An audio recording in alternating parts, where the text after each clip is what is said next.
Ya, cantik pun rasa benda yang sama. Sebab cantik ni peminat minyak panas. Tapi minyak panas tu kalau kita sapu dekat mana-mana yang bahagian badan kita lenguh, memang kulit luar kita pun akan terasa panas, betul tak? Sekarang cantik dah beralih kepada gel ni. Sebab gel ni memang dia betul-betul bagi untuk bahagian tulang dalam kita tau. So akak-akak yang sakit lutut atau tangan kebas atau macam cantik selalu masalah dekat bahu ni, pundak ni.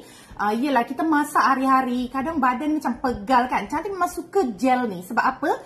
Masa sapu tu kita tak rasa panas. Tapi korang tunggulah dalam 1 minit. Dia punya rasa panas tu macam kita tengah gunakan infrared. Panas di bahagian dalam, so kita rasa macam diurut bahagian dalam. Sangat-sangat best kak. Kalau tak best, cantik tak grab 3 terus ya.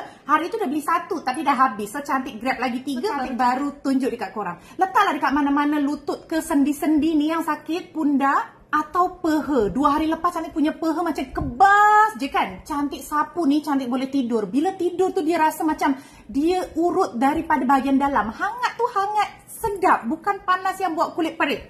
Yang nak beli di Beg Kuning Cantik sekarang. Sebab apa? Dia ada produk fake. Korang kena pastikan beli yang ada hologram macam ni baru dia original. Beli jangan satu kak ya. Akak-akak ni yang umur di atas 40 tahun punya masalah macam cantik, beli sekarang kak. Sangat-sangat recommended. Sebab apa? Dia panas dari bahagian dalam. Lutut, peha, tangan, semualah kita boleh sapu. Mana yang kita rasa tengah sengkal, kebas, pegal ya.